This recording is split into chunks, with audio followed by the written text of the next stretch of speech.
아니에요. 형수님, 마음 편히 가지세요. 제가 잡아먹지 않아요. 아내가 웃었다. 후배도 웃었다. 잠시 후 둘은 함께 일어났다. 형수님, 영화를 보러 가실래요?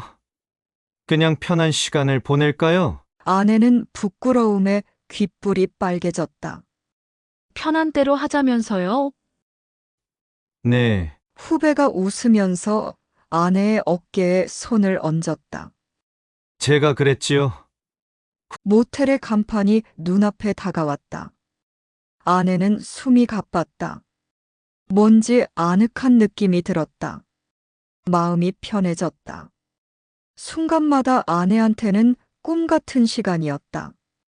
걷는 건지 구름 위에 떠 있는 건지 몰랐다. 안녕하세요. 이번 사연은 서울에 사는 55세 박도연 씨 이야기입니다. 남편은 오후에서야 갑자기 오늘 후배와 함께 집에서 저녁 식사할 거라고 연락을 주었다. 아내는 순간적으로 화가 났다. 지금 몇 시인데 이제야 연락을 하면 언제 준비하냐고 따졌다. 그냥 밖에서 식사하면 안 되겠냐고 했다. 남편도 난감했다. 며칠 전부터 약속을 해놨는데 아내한테 미처 알려주질 못했던 것이다. 아내의 입장을 모르는 바 아니다. 그래도 후배보다는 아내가 더 편안하고 가깝지 않나 싶어 이해가 될 것으로 믿었다. 아내 역시 약속된 식사를 지금 취소한다는 게 난처할 수 있다는 걸 모르지 않았다. 아내는 서둘러 간단하게 시장부터 봤다. 그렇지만 화가 풀린 건 아니었다. 저녁 식사 때 남편은 학교 후배 한 명을 데려왔다. 차정환이라고 했다. 처음 보는 사람이어서 아내는 낯설어 서먹했다. 두 사람이 식사하는 자리에 아내도 함께 하기를 남편과 후배가 권했는데 아내는 마다했다. 후배라는 사람은 성격이 서글서글한 것 같고 상냥했다. 키가 훌쩍 커서 남편이 상대적으로 왜소해 보였다. 아내는 분위기상 먼저 말을 붙였다. 얘들 아빠한테 얘기 들었어요. 영화계 쪽에 일하신다고요? 네, 형수님 뵙게 되어 반갑습니다. 정말 미인이세요. 빈말이라도 고마워요. 다 늙어가는데요. 뭐, 식사가 끝나고 티타임에 아내도 함께 앉아 얘기를 나눴다. 후배가 저녁 식사 맛있게 먹었다고 인사를 했다. 제가 집밥을 오랜만에 먹어서 더 맛있었어요. 형수님, 고맙습니다. 차린 게 없어서. 좀 일찍 연락을 줬더라면 괜찮았을 것을 남편이 늦게. 남편이 말했다. 내가 실수했어. 당신한테 미안하고 사실 밖에서 할 수도 있었지만 이 친구가 자취를 해서 집밥을 제대로 못 먹는 것 같아 집으로 오라 한 거지. 아내는 고개를 끄덕였다. 내 자취를 오래 하셨나 봐요. 네, 대학생 때부터 했으니까 꽤 한 것 같습니다. 남편이 껴들어 앞으로 자주 우리 집에서 식사하자고. 말하면서 아내의 얼굴을 얼핏 봤다. 그의 아내는 생각날 때 오세요. 저희야 크게 불편할 건 없어요. 후배는 그 말에 몹시 신이 나서 그러겠다고 대답을 했다. 자리를 물리자 아내가 상을 치우는데 후배가 돕겠다고 팔을 걷어붙였다. 남편은 말렸지만 이내 그냥 놔뒀다. 아내는 그런 싹싹한 성격이 마음에 들었다. 고마워요. 형수님, 부엌 일은 제가 잘합니다. 두 사람은 설거지를 하고 식탁까지 깨끗이 치웠다. 아내는 후배가 고마웠다. 그래서 다시 한번 빈말이라도 했다. 언제든 집밥 생각나면 오세요. 후배는 너무 좋아라 했다. 그렇게 후배가 돌아가고 남편이 얘기를 했다. 당신, 후배가 마음에 드는 모양이네. 마음에 들다니요.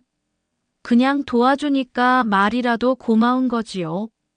사람이 착실하고 선배한테 공손해서 주변에서 칭찬이 많은 친구야. 저번에 영화 티켓 받았다고 한 거 기억나지? 그게 저 친구가 구해준 거야. 아내는 영화를 떠올려다. 평소 남편은 영화 같은 것에 관심이 없었는데 그때 선물 들어왔다고 하여 오랜만에 함께 영화를 봤던 기억이 났다. 이후 한 달쯤 지나 그 후배가 또 방문했다. 미리 준비를 해둔 아내는 상을 차리고 이번에는 함께 식사를 했다. 첫인상이 너무 좋아서 그런지 대하는데 마음이 편했다. 남편도 아내가 크게 불편해하지 않는 것에 마음이 놓였다. 자네를 좋게 봤어. 집사람이 아무한테나 친절한 성격은 아니거든. 선배님, 저도 형수님이 마음 편합니다. 다음번에 제가 영화 티켓을 가져오겠습니다. 아내는 웃으면서 일부러 그러실 필요 없어요. 편안하게 생각하세요. 남편이 말했다. 저번에 얘기했지. 이 친구가 영화계 일한다고. 아, 저번에도 티켓을 주셔서 잘 봤어요. 그런데 후배가 그런 곳에 근무한다니까 신기했고 또 반가웠다. 남편은 문화예술 쪽에는 관심이 너무 없는 사람이었다. 원래 아내는 연극영화과 출신이었다. 아내는 영화 얘기가 나오자 화색이 돌았다. 스튜디오스가 돼서 꿈을 버렸지만 연기에 대한 동경이 있는 사람이었다. 그렇게 아내는 후배에게 관심이 가기 시작했다. 후배 역시 예술 문외한이 아닌 사람과 얘기를 하는 것에 기분이 들떴다. 형수님도 기회가 오면 연기하고 싶은 생각이 있으세요? 아내는 얼굴이 상기되어 말했다.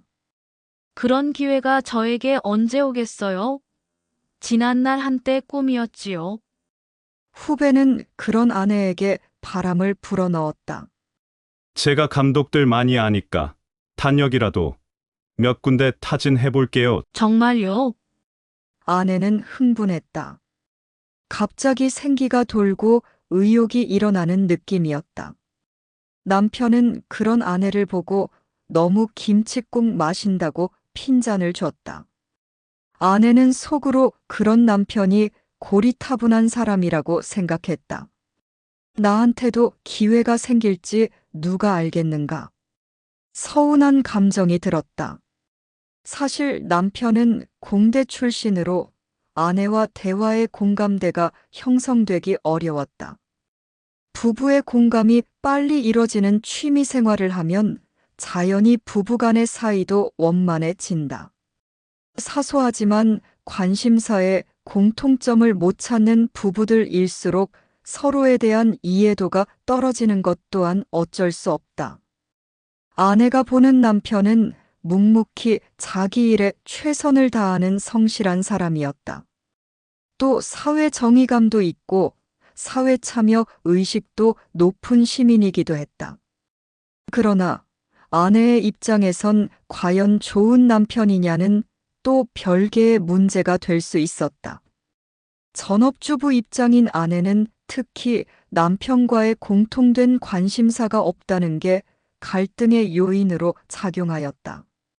그래서 마음은 늘 공허하고 무엇인가 억눌러 자신의 삶을 긍정적으로 생각하지 못하게 했다.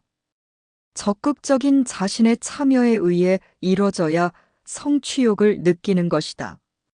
타의에 의해 여러 조건에 맞춰 이뤄지는 건 성취감의 정도가 떨어진다. 후배는 식사 후 설거지를 도와주면서 아내에게 전화번호를 찍어달라고 했다. 텅 빈 마음 한구석의 공백은 남편이나 자식들의 존재로 해결될 문제가 전혀 아니었다. 처음에 아내는 뭔가 야릇한 기분이 들어 잠깐 망설이다가 번호를 줬다. 후배의 말투가 조용하고 은밀한 느낌이 들어 아내는 남편의 눈치를 살피며 번호를 찍었다. 이후로 아내는 뭔가 기대하는 게 생긴 듯 했다. 별게 아니라고 스스로 의미를 축소했다. 한편으로는 혹시 하는 생각도 없지 않아 들었던 사실이었다. 이후로 후배로부터 간단한 안부 인사가 한 번 왔었다. 아내는 자신이 뭘 바라는 건지 스스로 납득하기 힘들었다. 늦은 시기에 영화배우라도 되기를 기다린다는 건지 이해가 안 되었다. 아니면 혹시 후배의 관심이 좋았던 것일까? 아내는 그런 생각을 하면서 마치 누구에게 속마음을 들킨 것처럼 얼굴이 화끈거렸다. 그러나 시간이 갈수록 자신이 뭘 기대하는 건지 자연스럽게 알게 되었다. 스스로를 속일 필요가 있을까? 왜 자신한테조차 비겁하려고 하는가? 아내는 분명히 알았다. 자신은 후배의 연락을, 목소리를, 아니 그의 얼굴을 보고 싶었던 것이다. 아무리 후배에 대해 벽을 치려고 해도 의지로 되는 게 아니었다. 스스로 감당기 어려울까 두렵기도 했다. 왜 내가 이럴까? 이런 마음을 갖는 자체가 부정스런 일인가? 자신도 모르게 마음이 끌리는 걸 어떻게 하나? 그렇게 시간이 지날수록 점차 마음이 불안해졌다.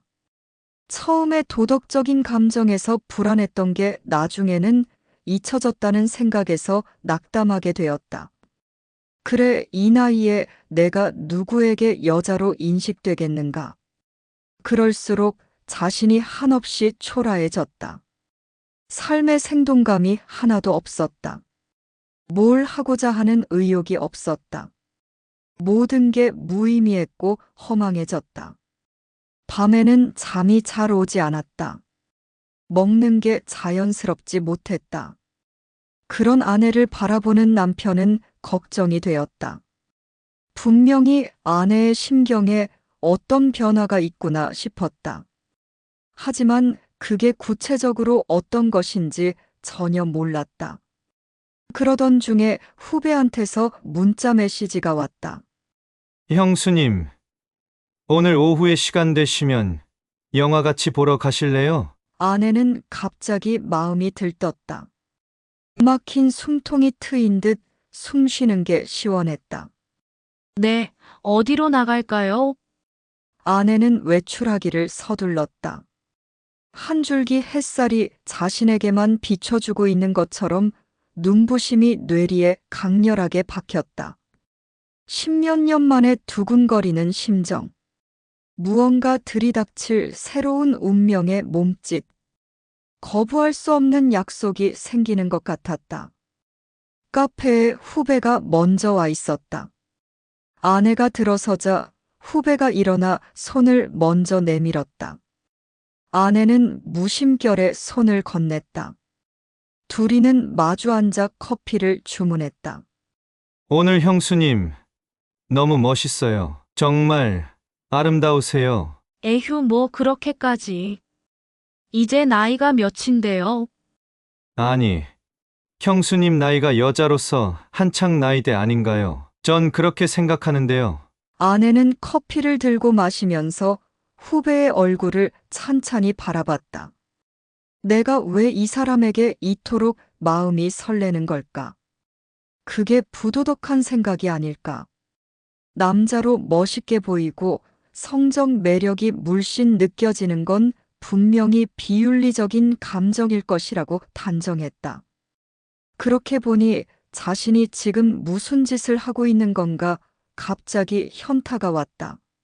남편의 모습이 떠올랐다.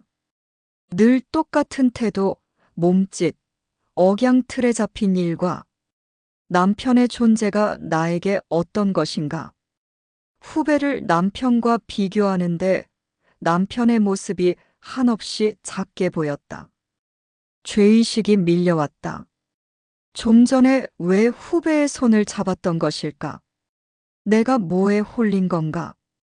아내는 갑자기 앉아 있는 게 불편해져 벌떡 일어섰다. 후배가 깜짝 놀랬다. 형수님, 왜 그러세요? 아니, 집에 뭘 놓고 그냥 나온 것 같아서. 후배는 알았다. 그녀의 표정에서 흔들리는 눈을 봤다. 확신 없는 미지에 대한 두려움 같은 거였다. 후배는 그녀의 손을 잡았다. 아내가 다시 앉았다. 미안해요. 아니에요. 형수님, 마음 편히 가지세요. 제가 잡아먹지 않아요. 아내가 웃었다. 후배도 웃었다. 잠시 후 둘은 함께 일어났다. 형수님, 영화를 보러 가실래요? 그냥 편한 시간을 보낼까요? 아내는 부끄러움에 귓불이 빨개졌다. 편한 대로 하자면서요. 네, 제가 그랬지요. 후배가 웃으면서 아내의 어깨에 손을 얹었다. 모텔 간판이 눈앞에 다가왔다. 아내는 숨이 가빴다. 뭔지 아늑한 느낌이 들었다. 마음이 편해졌다. 순간마다 아내한테는 꿈 같은 시간이었다. 걷는 건지 구름 위에 떠 있는 건지 몰랐다. 이런 감정이 얼마만인가. 까맣게 잊고 살았던 감각과 모라의 느낌. 누구로부터 사랑받는다는 확신. 남편에게서는 느낄 수 없는 포근함. 그리고 쉴 새 없이 끈적거리는 죄의식. 그 순간만큼은 세상 모든 걸 다 가진 것처럼 만족했다. 그녀가 몽롱한 의식 속에서 눈을 떴을 때 후배는 없었다.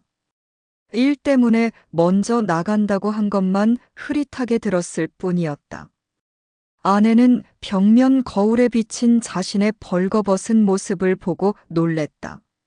머리칼이 마구 흩어져 있었다. 자신이 아닌 전혀 다른 사람이 보였다. 자신도 모르게 눈물이 흘렀다. 죄책감이 들었다. 더러운 욕망일까? 그렇지만 다시 돌아올 수 없는 강을 건넜다고 체념했다. 이젠 내 마음이 가는 대로 갈 수밖에 없다. 어떻게 되돌아갈 수 있단 말인가? 그게 더 부도덕해 보였다. 그녀는 스스로 파탄 속으로 들어가고 있다는 걸 알고 있었다. 그러나 어떻게 할 수 없었다.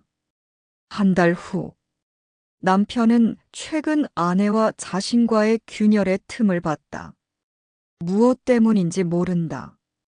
그냥 아내가 이전과는 전혀 다른 말들을 하고 행동도 어색한 게 많았다. 그건 그녀 스스로도 잘 모르는 것 같았다. 살아온 세월이 있으니 당연히 미묘한 느낌만으로도 알 수 있다.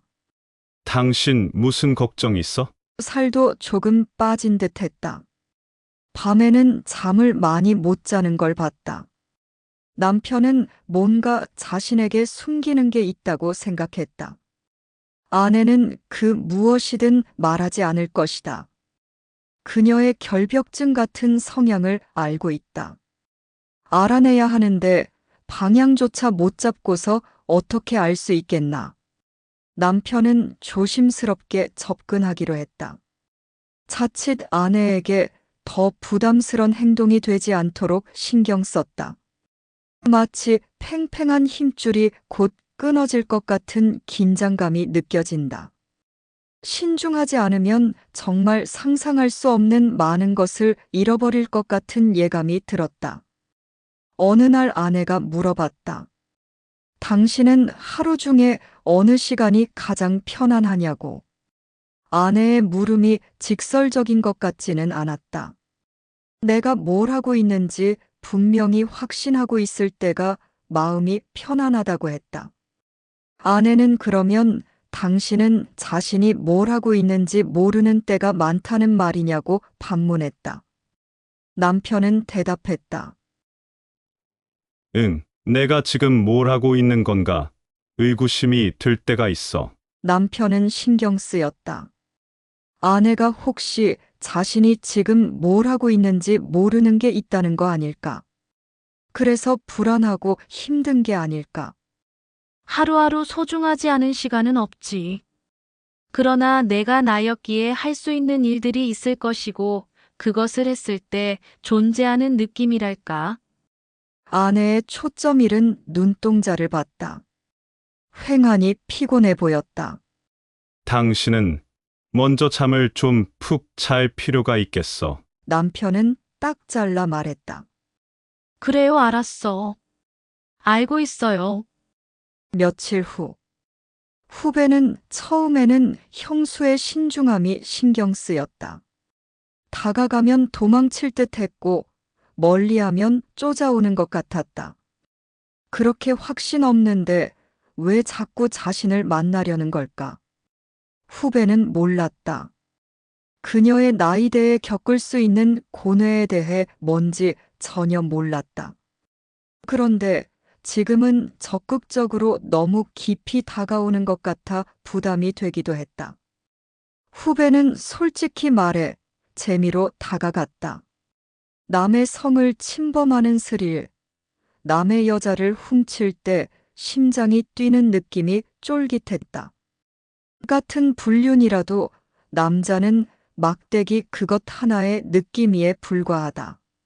하지만 여자는 온몸과 마음으로 받아들이는 느낌의 차이가 있는 것이다. 그런 관점에서 남성에 비해 여성의 불륜이 더 심각한 파국을 맞는 경우가 다반사였다. 형수가 열렬하게 자신을 갈망하면 그럴수록 후배는 냉정해져 갔다. 즐기는 재미를 아는 후배는 불행한 파국이 싫다. 해피엔딩을 바란다. 누구든 상처 없이 원상 회복하기를 원한다. 누구에게 빠져서 사는 건 진정한 자유가 아니다. 어디에 구속당하고 싶지 않았다. 마음이 가는 곳으로 흘러가다 조금이라도 여의치 않으면 멈춘다. 그렇게 할 수 있었다. 지금 상황은 아직까지 순탄한 항해라고 생각했다. 금단의 열매를 따는 건 죄악일 수 있다. 하지만 자신에게는 애초에 금단은 없었기 때문에 두려운 것도 없었다. 어느 날, 최근 들어 아내가 휴대폰을 자주 만지작거린다. 없었던 일이다. 마치 십자가 상을 만지며 구원을 기원하는 듯이 휴대폰의 의지에 구원받으려는 것처럼 보였다. 이 시대는 휴대폰이 만물상이자 구원의 창인 것은 분명하잖나. 아내가 남편을 멀리하는 것도 없었던 일이다. 최근 내에 남편은 아내와 잠자리를 가졌는데 뭔지 시큰둥한 반응이었다. 그건 몸이 알고 있었다. 20년 넘게 살을 섞어왔는데 그 차이를 못 느끼겠는가? 남편은 회사 일에 전념했다. 그래야 컨디션을 잡을 수 있을 것 같았다. 자칫 상심하는 일이 생길까봐 걱정이 되었다. 아내의 이상한 변화는 시간이 어느 정도 지나야 한다고 봤다. 실체가 드러나지 않는 것을 가지고 너무 나간 판단은 아내나 자신에게 좋지 않은 결과를 초래하기 때문이다.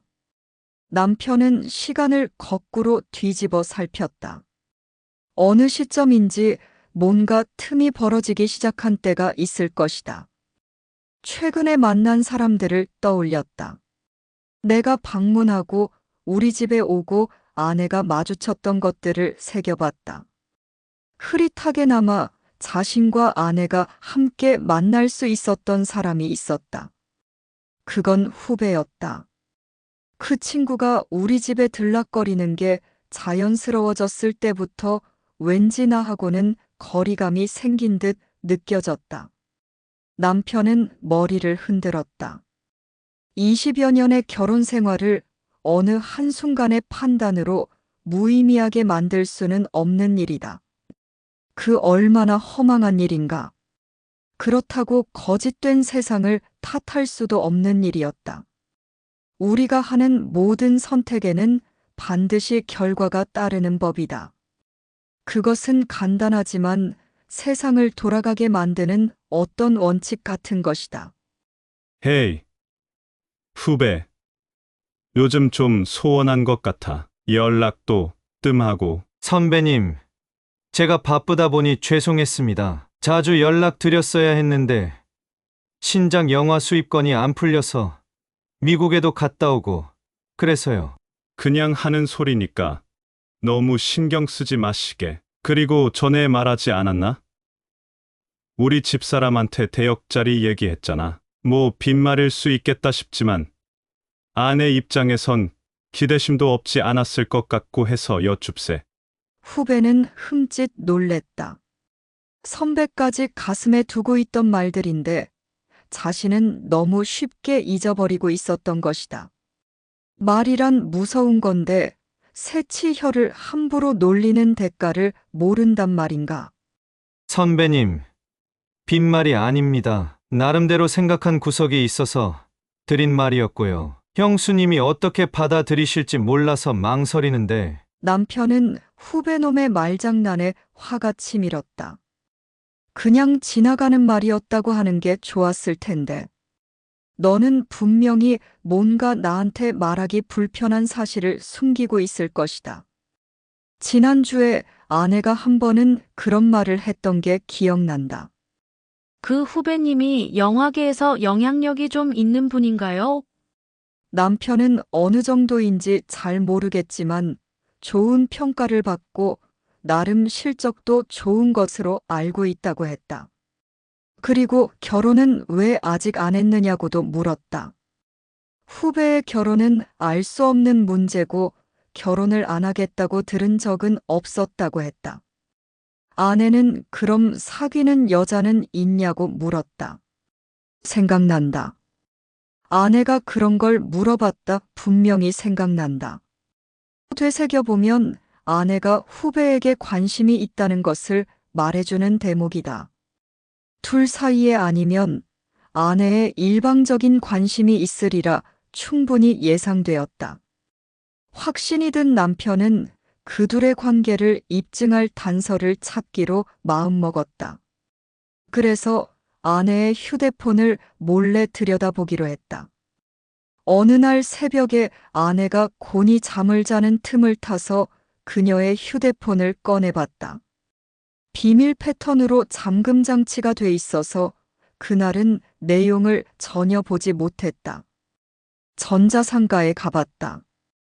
불법적이지만 통화 내역을 도청할 수 있는 장비를 구입할 수 있었다. 마이크로칩이었는데 구체적으로 설치 작업을 배우고 왔다. 남편은 만약에 우려했던 게 사실로 확인된다면 배신으로 간주하고 복수해 줄 것이라 다짐했다. 그런 마음을 갖게 되자 머릿속이 복잡해지면서 갑자기 복수의 일념이 강해졌다. 그 마음만으로 지금을 버티고 서 있는 셈이었다. 그건 몇 날 며칠을 고민하고 숙고하여 내린 결단이었다. 근래에 내가 겪은 고통을 아내는 전혀 모르지 않나. 욕망에 눈멀어 그동안 자신이 누리고 있던 게 행복인 줄 몰랐을 것이리라. 남편은 확신했다. 그게 바로 행복이었던 것을. 행복은 그렇게 권태롭고 때론 무기력한 나날로 지나가는 것이다. 행복을 행복으로 인식하지 못하는 동안 행복은 낭비되고 있었다. 남편은 알고 있었다. 자신이 나서서 아내를 벌거벗기면 그동안 우리의 모든 건 끝난다는 것을. 그래서 많은 시간 괴로웠고 힘겨웠던 것이다. 3개월 후, 아내는 후배와의 만남에 과감해졌다. 후배의 목소리를 더 자주 듣고 싶어 했다. 누우면 그의 거친 호흡이 느껴졌다. 아내는 생각했다. 격렬한 움직임이 좋았다. 자신이 살아있다는 걸 확신할 수 있었다. 나는 그것을 좋아한다. 좋아하는 걸 할 때 자신을 확신하게 된다고 남편이 말했었다. 남편이 출장을 가는 날, 아내는 후배를 집으로 불러들였다. 하루 종일 함께 있자고 했다. 후배는 겁이 났지만 또 배짱도 생겼다. 용기가 없으면 인생에 스릴 은 없다고 새겼다. 형수는 몸이 달았다. 톡 건드리기만 해도 터져버릴 것 같은 팽팽함이 있었다. 그건 긴장감 속에서 자란 불안이었다. 우리는 불안을 나누고 있는 것이다. 불안은 나누면 더 커진다. 한없이 커져버릴 수 있다. 우리는 언제가 터질 것을 알고 있기에 즐긴다. 후배는 아내를 아주 거칠고 때로는 가학적으로 대해줬다. 그럴 때마다 아내는 환타지를 느끼는 것 같았다. 성적 환타지를 찾는 그녀는 더 이상 과거의 그녀가 아니었다. 전혀 다른 여자가 되어 있었다. 후배와 있으면 자신감이 생겼다. 다른 여성들과 어깨를 부딪히고 다니면서 우월감을 가질 수 있었다. 자신이 그렇게 강단 있고 의지가 확고부동한 사람인 것을 이제야 알게 된 게 안타까웠다. 누구의 아내가 아닌, 누구의 엄마가 아닌 나 자신으로서 살아갈 수 있다고 확신했다. 하지만 그녀는 몰랐다. 자신에게서 남편의 그림자를 지워버리며 자신은 자유롭게 되는 것이라고 생각했다. 그러나 그건 단지 대상자만 바뀌었을 뿐이라는 사실을 알지 못했다. 아내는 후배의 말 한마디, 손짓 하나에 깊은 의미를 두었다. 나는 이러다가 죽을지도 몰라. 어쩌면 후배는 그녀의 말에 공감을 했다. 여자들이란 그런 것에 집착한다. 빠지면 나올 수 없는 덫을 스스로 찾아 들어간다. 자신들을 가두고 자학하는 것이다. 그것을 때로는 사랑이라고도 한다. 웃지 못할 일이다. 사랑은 모든 걸 합리화시키는 완충제였다. 그게 그들에게는 진심이었다. 형수님, 우리는 이미 돌아오지 못할 강을 건넜어요. 어느 날 그런 말을 했더니 형수는 피식 웃었다. 다시 선택하라고 해도 그렇게 할 것이라고 했다. 그러나 후배는 선배로부터 보이지 않는 경계를 받고 있다. 어느 만큼 자신들의 관계를 의심하고 있다는 걸 눈치챘다. 아직까지는 확실히 알고 있는 건 아닐 것이다. 그렇지만 긴장하고 조심해야 한다. 형수는 불꽃으로 향하는 불나방과 같다. 타 죽을 걸 알면서 파고 들어간다. 한편으론 그것 때문에 더 스릴 이 있는 것 아닌가. 어느 날 남편은 아내에게 말했다. 최근 들어 당신 자주 외출을 하고 한 번 나가면 연락도 잘 안 되고 늦게 들어오는 때 많다고. 아내는 그런 말을 들을 때마다 시큰둥한 반응을 보이거나 때로는 짜증을 내기도 했다. 왜 그렇게 꼬치꼬치 묻는 거예요? 내가 뭐 이상한 짓이라도 하고 있는 줄 아나 보지.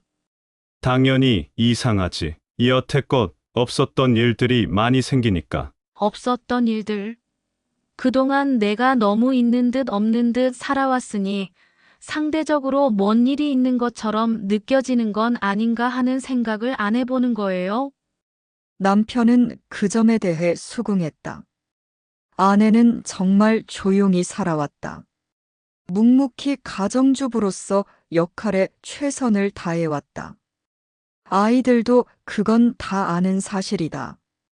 그렇다고 지금의 불안정한 아내의 생활을 그냥 바라보고 있다는 건 무관심일 것이다.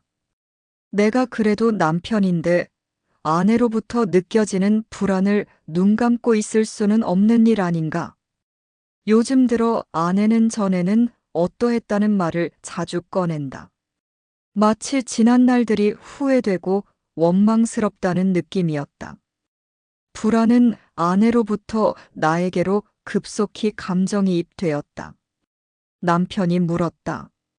당신은 지금 불안해 보여. 그것도 무척. 심기가 더 불편해진 아내는 불안하지 않다고 했다. 나는 남편도 있고 미래가 밝은 자식도 있잖아요. 남편은 그래. 그것 때문에 오히려 불안한 건 아닌가? 라고 물었다. 있지도 않은 불안을 조장하는 건 남편이라고 했다. 아내는 단도직입적으로 물었다. 지금 당신은 나를 취조하는 거예요? 남편이니까 걱정돼서 하는 말이지. 남이라면 걱정을 할까? 그래서 남편이기 때문에 나에게 아무 말이나 할 수 있는 거예요? 남편은 반색하며 대답했다. 당신은 정말 지금 불안해. 그리고 뭔가 내게 말 못하는 게 있어. 그렇지? 없어요. 당신하고 달리 말할 건 없어요. 아내는 어깨를 으쓱했다. 당신은 아무것도 모르면서 아는 척 할 때가 제일 싫어요. 세상에서 자신이 제일 똑똑한 척하고 수시로 나를 가스라이팅 시켰죠. 아내는 침을 삼키며 남편의 얼굴을 정면으로 쳐다봤다. 그리고 뭘 결정할 때도 독단적으로 하고 내 의견은 허투루 들었어요. 아이들한테도 엄마인 나에 대해 좋은 말보다는 뭔가 부족한 사람이란 인식을 심어줬잖아요. 내가 모를 줄 알아요? 그러면 당신은 나를 잘 아는가? 자신 있게 말할 수 있나? 남편은 큰 소리로 물었다. 내가 당신을 모를 줄 알아요.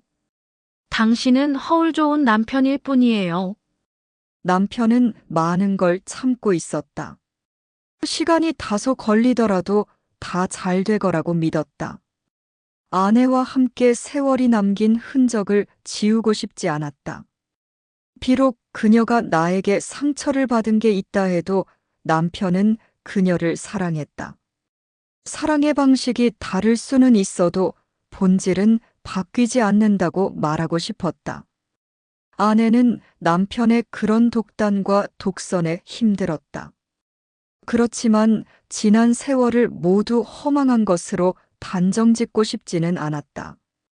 자식들이 자라나는 과정도 행복의 과정이었고 그것도 지난 세월의 하나였다. 남편은 생각했다. 아내와 언쟁이 심해지면 반복되는 맥락이 있었다. 그것은 자신의 일방적인 통행이었고 아내는 수동적이고 피해자 입장에서 드러내는 항변이었다. 그러나 남편은 그런 설정이 너무 싫었다. 왜 나만 가해자이고 아내는 피해자여야 하는가? 아내에게는 그런 인식이 깊이 박혀 있었다. 자신을 위한 삶이 아니라 남편에 의해 정해진 삶을 살았다고 생각한다. 아내가 그렇게 생각할 이유가 적지 않았다. 그렇다면 남편은 어떨까? 평생을 가족들을 위해 고단한 나날들을 살아오지 않았는가? 남편의 입장에서는 언제 자기 자신을 위한 시간을 지낸 적이 있었나? 짊어진 짐을 한시라도 내려놓은 적이 없었다. 가족조차 나의 권위를 지켜주지 않으면 내가 어떻게 세상을 이겨내겠는가 반문한다. 그러나 그마저 낡고 추레한 인식 수준인 것을 평가하고 말고 할 게 없었다. 궁색한 자기 위안의 하나일 뿐이었다. 공휴일을 맞아 아내는 바닷가로 갔다. 몇 년 만에 보는 바다였다. 갑갑한 도시의 콘크리트에 갇혀 있다. 가끔씩 바다나 들이나 산을 바라는 것만으로 활기가 충전되는 기분이었다. 백사장에 파라솔을 치고 후배는 누워 있었다. 선글라스를 벗지 않았다. 남의 눈총이 싫었다. 해변가에 파라솔이 드문드문 보였다. 오고 가는 사람들도 별로 없었다. 한적한 분위기다. 다행이었다. 번잡했다면 오질 못했을 것이다. 사람들 눈을 의식하지 않을 수 없었기 때문이다. 그것은 형수의 입장에서 더욱 그랬다. 아무리 어려 보인다 해도 세월의 풍파는 어쩔 수 없는 법이다. 나이살이라는 게 괜히 생기는 게 아니다. 재작년에 딸애가 그런 말을 했다. 엄마는 한 10여 년은 어려 보여. 그러니까 자신감을 가지고 다녀. 움츠리지 말고. 자기가 있는 미국에 보면 중년 여성들이 얼마나 세련되고 패션 감각이 있는지 처음에 많이 놀랬다고 한다. 그 말이 자꾸 떠올라 평소에도 몸매를 가꾸고 피부 마사지도 간혹 받아가며 관리를 했다. 그 덕분에 지금 이렇게 해변가에 몸매를 드러내고 있질 않나. 더구나 한참 어려 보이는 남자하고 말이다. 주위에서 속으로 어떤 생각을 하든 상관하지 않는다. 그러나 꺼려지는 건 많았다. 아내는 누워있는 후배를 찬찬히 바라보았다. 저 사람이 언제까지 나와 함께 해줄지 전혀 모르는 일이다.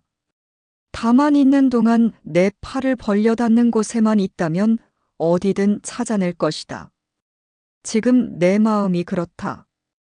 저 남자가 아니면 사는 의미를 못 느끼는 상황이었다. 젊은 남자와 바람을 피는 내가 부도덕한 여자라는 건 맞다. 하지만 인간을 있는 그대로 다 까놓고 보면 도덕적인 사람이 과연 얼마나 될까? 아니, 세상에는 도덕 따위는 염두에도 없는 사람들이 더 많을 것으로 본다. 어디까지나 아내는 그렇게 생각했다. 자기 합리화도 아니고 사실을 그렇게 보고 믿고 싶었다. 후배는 그런 형수의 마음을 이해할 수는 없어도 그녀가 뭘 원하는 건지는 잘 알고 있었다. 그러기 때문에 둘은 1년이 넘는 기간을 함께 할 수 있었던 것이다. 죄책감은 지속적으로 자신을 괴롭혔지만 자신을 지켜내려는 의지 역시 강렬했다. 반면에 후배는 자기의 역할을 한정하기 시작했다. 끝없는 도약은 있을 수 없다. 결국은 넘어질 것이다. 자기는 넘어져도 충분히 다시 일어설 수가 있다. 후배는 생각했다. 봐라. 저 형수의 모습을 행복한 시선으로 나를 바라보고 있지 않냐.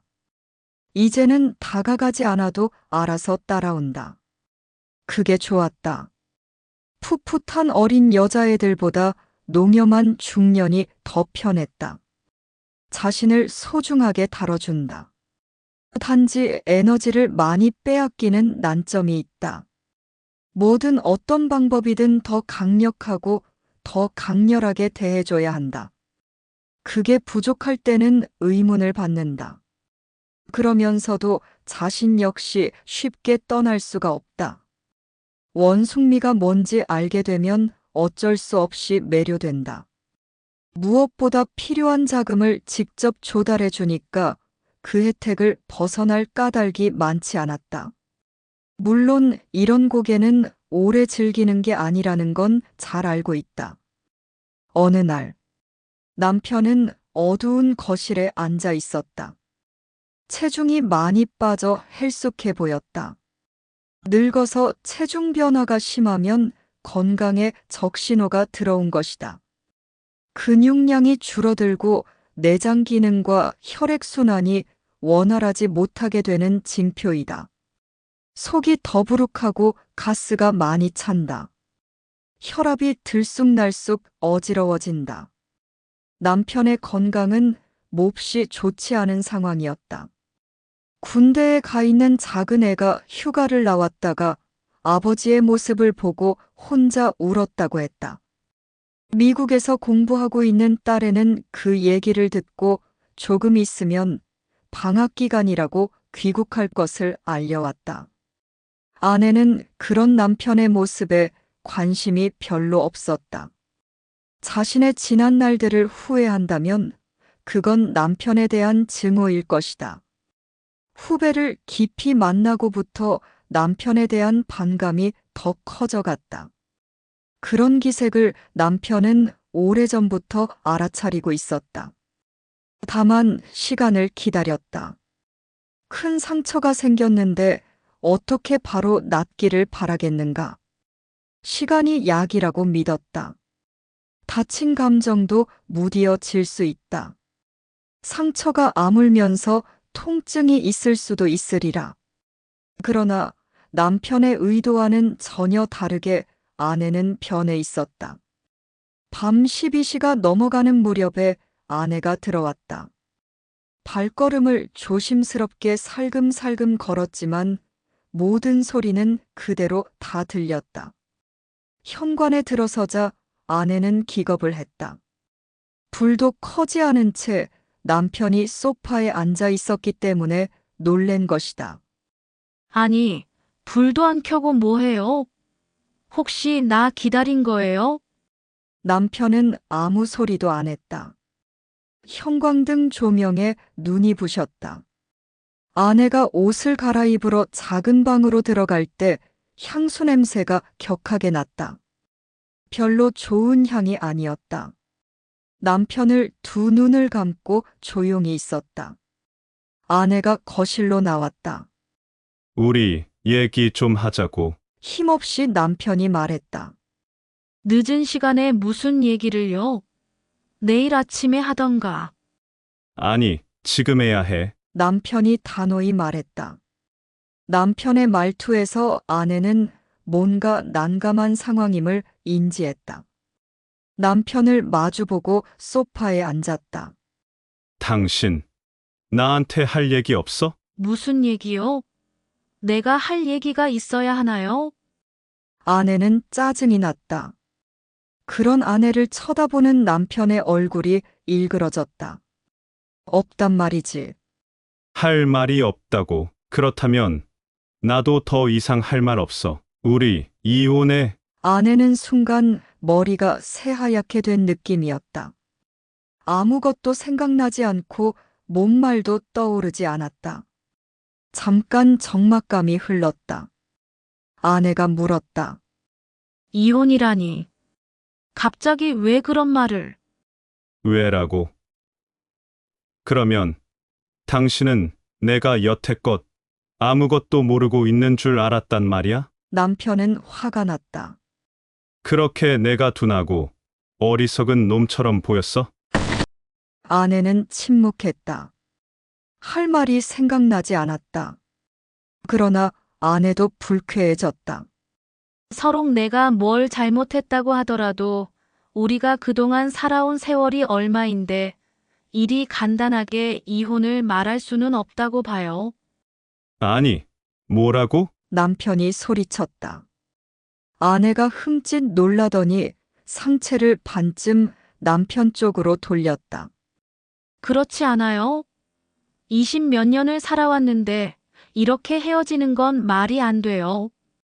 그러면 지금 이 순간에도 당신이 나한테 잘못했다고 할 게 없다는 말이야? 남편은 탁자위 봉투에서 사진들을 몇 장 꺼내 아내의 면상에 던졌다. 자, 봐. 당신이 그동안 나를 속이고 한 짓들이야. 아내는 그중 사진 한 장을 집어들더니 손을 부르르 떨었다. 그리고 고개를 숙였다. 언제부터 알았어요?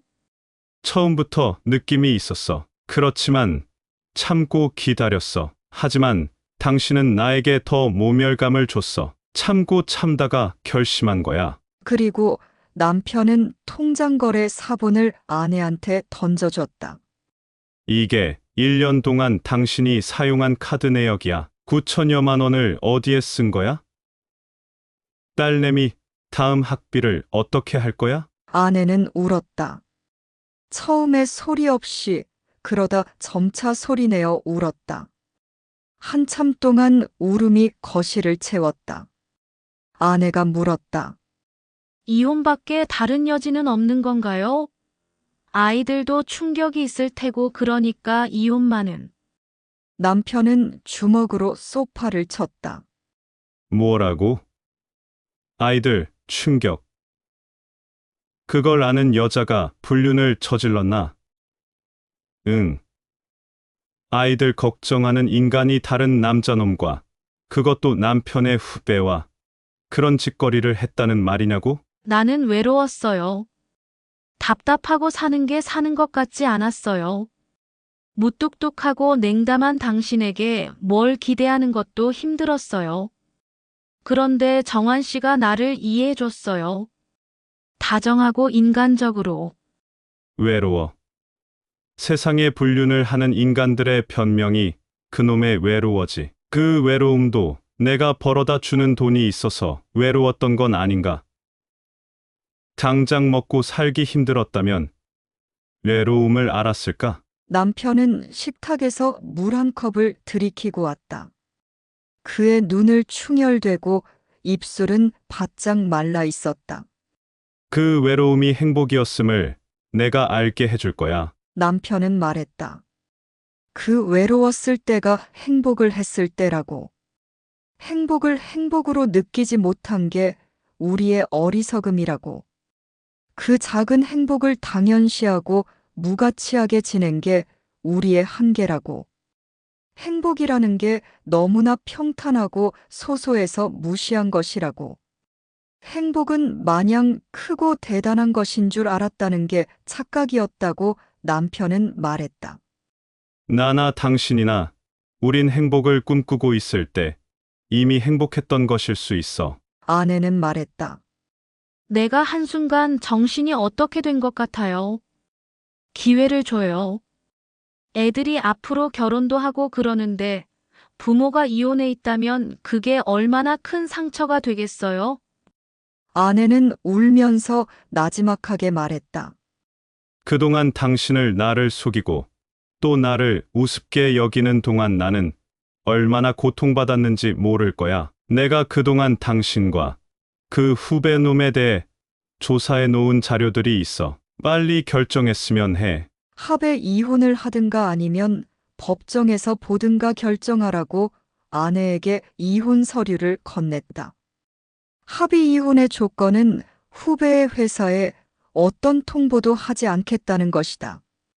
다만 부부 공동 명의로 된 아파트는 전적으로 남편의 몫으로 한다는 걸 말했다. 그러자 아내는 자리를 박차고 일어서더니 이혼 서류를 찢어내 던졌다. 이따위 종이 조각으로 나의 반평생을 부정할 순 없어요. 그래, 맘대로 해요. 아내는 안방으로 가더니 베개와 이불 하나를 들고는 작은 방으로 들어갔다. 남편은 거실에 흩어진 사진들과 찢어진 서류 조각들을 하나하나 찾아 정리했다. 3개월 후, 후배는 몰랐다. 선배가 이렇게 냉혹한 사람인 줄 생각조차 못했다. 이른 아침 회사 총무부장으로부터 호출이 왔다. 올 게 왔구나 싶었다. 부장은 수십 장의 사진과 휴대폰 메시지 복사본 여러 장을 내 앞에 던졌다. 무슨 내용인지 잘 알 테지. 자네의 개인적인 일탈을 탓하고 싶지 않아. 다만 회사는 남의 가정을 파탄내는 사람을 위해 돈을 쓰지 않아. 이건 도덕적인 문제잖아. 부장은 나가다 돌아서더니 자네는 인간적으로 나쁜 짓을 한 거야. 어떻게 선배의 선의를 그런 식으로 배반을 하나? 곧 징계위원회가 열릴 거야. 알아서 판단해. 라며 방을 나갔다. 정화는 혼자 부장실에 서 있었다. 평소 선배를 생각하면 이렇게 회사까지 알릴 줄은 정말 상상도 못했다. 세상을 얕봤다. 그동안 자신이 쌓아온 실적을 본다면 이런 일로 파면당할 일은 아니라고 생각했다. 억울했지만 어떻게 하겠나. 스스로 판 무덤인 것을. 이 와중에 형수가 떠올랐다. 중년인 그녀가 뭐라고 내가 빠져 있었는지 지금 돌이켜보니 어처구니가 없었다. 그냥 재미인데 약간 컬러가 다른 재미였을 뿐이다. 특별한 건 아니었다. 선배로부터 문자 메시지가 왔다.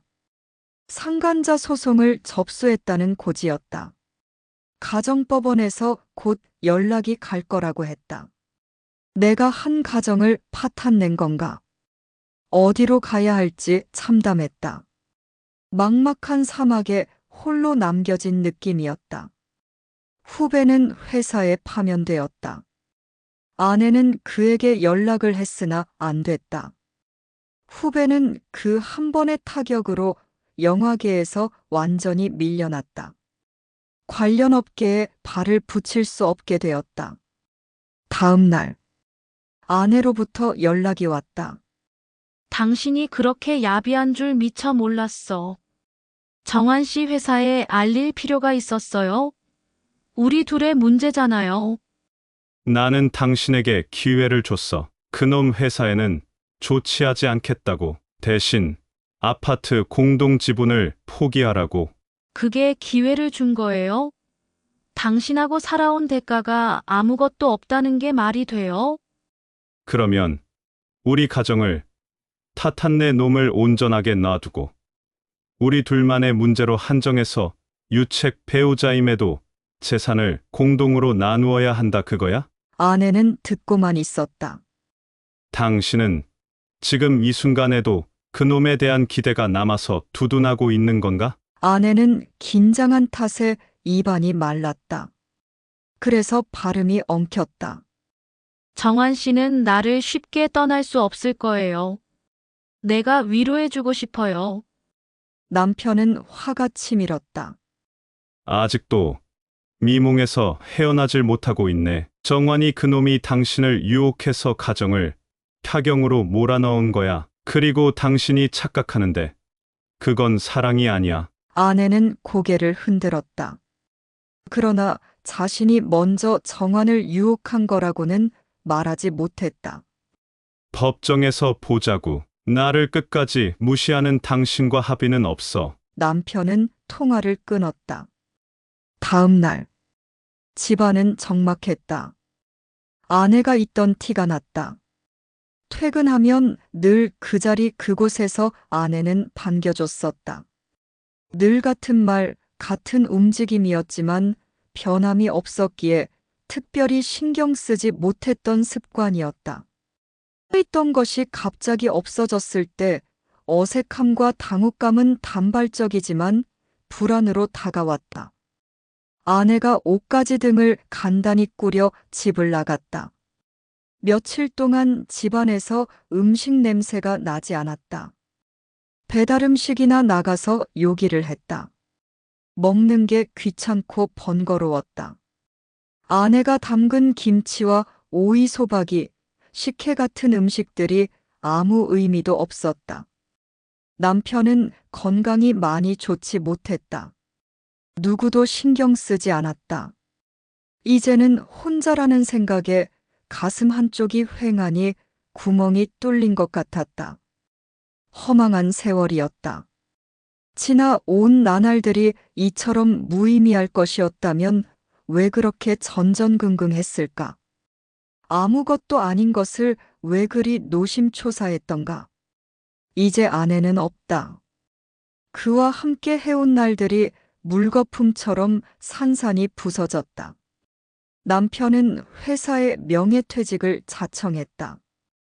애들 학비를 위해 목돈이 당장 필요했다.